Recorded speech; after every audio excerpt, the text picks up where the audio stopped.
Good afternoon, everyone. Thank you for coming with me as we travel to New Jersey today. Again, this is a chance for us to share with parents some things you can do at home to help your students during this time. And we know that this is the start of spring break for many of us right now. So instead of feeling upset about what you can't do, I decided let's think of ways we can celebrate what we can do and still be safe at the same time. So what we're going to do today is use something that I have at my house. It's one of my board games, and many people my age and maybe some a little bit younger have this game too. It's about Monopoly. And with everything that's going on with our economy right now, this is a good game to help our older students understand not only what's going on now, but help them make a connection between several of their skills and have a good time as well.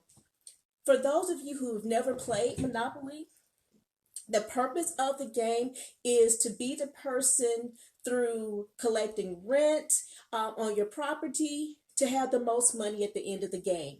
And you do that by you going around the board, both buying property and then collecting rent as people pass in through your property. There are many ways to do that. They go into the rules. You have a long extended play game, plus you have short games. So this game encompasses a lot of skills, both for your older students and your younger ones too. Your younger ones can practice their one-to-one counting, while your older students will be able to practice counting their money, looking at taxes. There's a space here where they can pay 10% of the money they have or $200. So then they'll have to come up to see what is going to be better for them to do. Okay. Now, this game also has some life lessons in it too. So you have chance cards that you may come across where the bank will pay you a dividend of $50. That will give them talking about investing and saving. Also, your building and loan matures. You also have some directions that you are told to go to specific locations on the game. So there are things you have to do to follow. There are also things we do, well, like being sent to jail. Now, in real life, we can control it. In the game, not so much. But you also have opportunities to get out of jail free. So those are things we can hold on to in the chance pile. But we also have things in the community chest pile that will help us make those connections to real life, such as being assessed for street repairs based off of how many houses or hotels you own on that particular property, or your school tax. Then you also have chances both to go to jail and to get out of jail free. So there are many, many ways we could play this game and have it just be a fun activity. But then there are also the real life connections that we can make.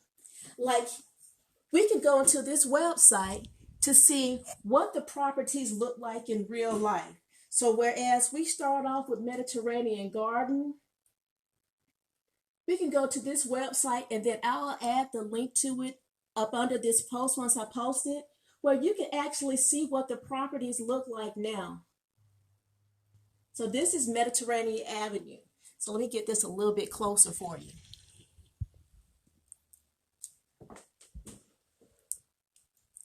So now we can really see how New Jersey looks. And it gives you a little bit of a blurb about each one. Here's Baltic Avenue.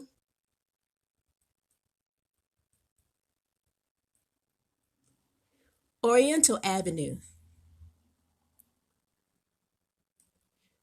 Vermont Avenue, and so on.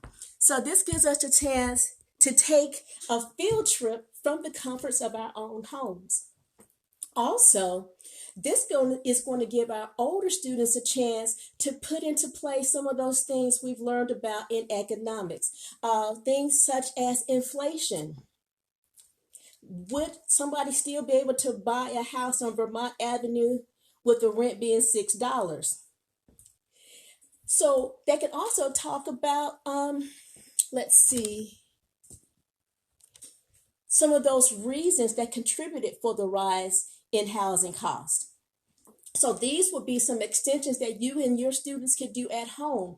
Once they finish playing the game, figure out who win. Activity you can do is choose one location from each of the color coded sections and compare the prices of property then to property now. That could be a good research project for you and your students to do. For your younger students, we can't go to New Jersey for real right now. So how about we make some souvenirs, some nice keychains, design your own shirt. Boom. There'll be a way for you to be creative and they can draw those things out. Or possibly think about some things you can do to market those things. There are a wealth of opportunities you can do. In addition, you're counting your money skills. Each person starts off with $1,500 divided into certain increments. 2 $500 bills, 2 $100 bills, 2 $50 bills, 6 $20 bills, 5 $10 bills, 5 $5 bills, and then 5 $1 bills. So you're going to be looking at ways to count your money. You're dealing with from your ones place to your hundreds place. Hopefully you'll be dealing with your thousand places by the end of the game if you're taking everything into consideration and making some smart investments and choices as you play the game. Also, this would be a good time for your older students. This is not for your younger students at all. But think about things that's going on right now in our country. We have our political leaders who are talking about a stimulus package. How would that benefit people who are able to afford things on Baltic Avenue? Would that be a benefit for them or not? Why? So these are some things that you all can investigate together, go into the nuances of it, just see exactly what's going on with it and how it relates to Monopoly and then real life. Continue looking at the things. Our younger students can also look at what is the state bird, what is the state flower, what is the state capital. So there are a lot of connections, whether you're dealing with the youngers or the older students. This particular activity, I wouldn't recommend it for your kinders, first, second, maybe your third grade and up, because again, it's dealing a lot with counting of money. This would reinforce the skills for them, maybe a little bit frustrating for your older students, but it'll still give them a chance to cooperate with each other and play together. Even your littles can have a chance to at least be on a team with somebody. Again, these are things that we have at our house, and I want y'all to be encouraged out there. I know it's a lot of negativity going on out there, but we can always keep it positive. Find a reason to smile on the inside. It's raining outside here, but we can always bring the sunshine in ourselves. I apologize again that I couldn't join you this morning, but I'm so glad you were able to join me this afternoon.